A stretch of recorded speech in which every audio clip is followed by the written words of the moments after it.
judges, 3 opinions, 1 verdict. Hot bench. Your Honor, this is case number 81, Brown versus Tisdale. Thank you, Sonia. Ms. Tisdale, you are the plaintiff's brother's fiancé. Correct. Two of you, both, as you put it, Ms. Brown, had an amazing experience at an Elle King concert. You both went, you had a great time, and you planned on doing it again this May. Ms. Brown, you say that the defendant bought the tickets. You did this in January. You were supposed to pay her back for these. But because of some family drama, apparently you have this death, what's the word I'm looking for? Fascination. And they kind of ostracized you in the family because you actually taped a death. My mother's. Your mother's death. Okay, so because of this, you became estranged and ostracized, and now the defendant refuses to give you the tickets. You say that she broke the agreement, and you want your ticket. You don't want the monetary damage. What you say, ma'am, is that the ticket was going to be a birthday gift for her, but when she started to be disrespectful and nasty to you and your mom and refused to apologize, you refused to give her the gift, and that's it. So let me hear you establish your contract, which is an offer, an acceptance, and consideration. I had, in January, about the 15th, sent her a private message asking her if she would like to go see Elle King and put aside the differences that we had with the death of my mom. She said yes. I asked her to purchase them online. She also said yes. And Did you ever give her the money? No. Why not? In April, when I went to mediation with my brother because I had to sue him as well, Jamie was coming, and I had asked her to bring the ticket and that I would bring the money. And so when I asked her about it, that was the very first time I heard anything about a gift. And she said that she wasn't going to give it to me unless I apologized to her mom. When is your birthday? February. So if they were purchased in January, your birthday's in February, what did you get for your birthday from the defendant in February? Anything? I don't think so. Did you get a card? Did you get a letter? What do you usually give one another? I've never given Jamie a gift for her birthday. Have you ever given her a gift for her birthday? Not necessarily birthday. Little things here and there. No birthday gift, just little gifts along the way. Yeah. If that's the case, that you never gave her a gift, then it's a little more difficult, I would think, for you to establish that on this particular occasion, this was going to be a gift. So this does almost sound like a contractual obligation. Maybe. Why would you not accept the money from her when she offered it to you at your boyfriend's proceeding? Because I didn't want her to apologize to her brother and my mom. It was myself and my mom. Well, if we find that it's a contract at the inception, it's almost like you were trying to renegotiate it because now you're mad. So your defense could be, I changed my mind because I didn't like her anymore. But your position is also that you can't buy another ticket. Right. And I'm going to tell you that I kind of looked online a little bit, and you could seem to buy tickets for lots of concerts for her. Let me ask you, do you think if the two of you went to this concert together, you would enjoy it? For sure. Not without an apology to at least my mother for what she said. Maybe we'll get her to do that at the end. We'll see. Won't. I'll tell you that right. Well, you don't know. We could be very persuasive, the three of us. All right. Judge Corriero? So in January, you agreed to get these tickets on behalf of the plaintiff, and she was then to pay you for the price of the ticket. Yes. When did you communicate to her that you changed your mind? Give me a date as best you can. End of February.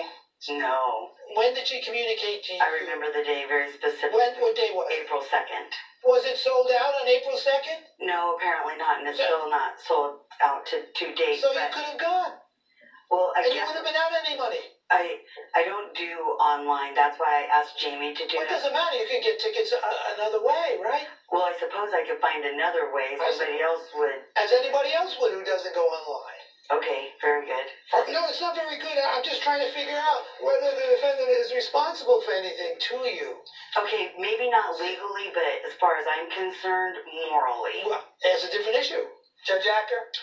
Since we're traipsing into the realm of what's moral or not, tell me what she said to or about your mother. That my mom was financially abusing her parents by only giving them $100 a month in rent. So she accused your mother of elder abuse? Yes. What else? And that the day that her mother passed away, that my mom didn't know what she was doing and she didn't need her help. How old is your mother? 71 years So let old. me tell you something. If you say something like that to me about my mother, I'm not giving you anything ever. But I only went there because you took it upon yourself to sort of start, I think, what was maybe going to be a mini lecture about morality. And I'm not sure if on these facts you have standing to do that. So let's talk about your position that you have a contract. Now, a contract requires consideration. You've got to give someone something in return for what it is you claim they're obligated to do. So I'm going to ask you, what consideration did you pay her or give her in order to make that an effective and valid and binding contract? What consideration did you pay her? None. You paid her zero. So as I see it, there is no contract. There's a gratuitous promise. And frankly, if I promise to do something for you and you insult my mother, I'm probably not going to do it. I don't have anything else. We're going to retire to deliberate. Thank you. This courtroom is now in recess. Hot Bench continues in a moment. Closed caption is provided by. In a family dispute, go to hotbench.tv, like us on Facebook, and follow us on Twitter. I'm going to look at this, I think, in a way that this was an incomplete contractual agreement. There was an offer to go, there was an acceptance, but there was no exchange of consideration. That had not occurred when it could have. One, because though she doesn't have a credit card, but you can go to any Rite Aid store and buy one of those credit cards for anything, and you can use that. Two, you can go to a neighbor and say, listen, I'd like to go online and purchase this. Can we do that? Three, you can make a phone call and say, listen, I want to do this, but how can I accomplish this, blah, blah, blah. The ticket still exists, so her position that she couldn't actually get the ticket is really not a valid one because she could still get a ticket. I think Judge Acker's gratuitous promise, I love that phrase, was right on the mark, and I don't think that she relied on the refusal to her detriment. She could have gotten the ticket. Exactly. So she fails. It would have been much easier to apologize than to try to contrive a contractual obligation where I don't think there is one. No. Remain seated, come to order. This program is again in session. Well, we were unanimous. We've come up with one conclusion unanimously. Ma'am, that is, we're going to dismiss your complaint. Just for a little bit of background here. Even if, let's say, we're going to look at it as a contract. You have an offer, an acceptance, but there was no consideration. Plus, there was no detriment. You could still buy a ticket. You can go to any supermarket or store and buy one of those gift cards, put that money on there and go in and use that as a credit card, or you can just go to some window and buy it someplace. You decided not to do that, and the tickets are still there, so obviously there's no detrimental reliance. However, ladies, in the scheme of life, you're really going to do this to yourselves and not get past it. If you're both enjoying this and you both like it, you're going to be related probably for a very long time. You both really love this concert. I don't think you want to go alone. And maybe you would like to rethink your position and apologize. So what do you want to do? Can I just say something? If I did, it would just be lip service, and that would be wrong. Then don't do it. No lip service. You're done. Case dismissed. This program is now in recess. Hot Bench continues in a moment.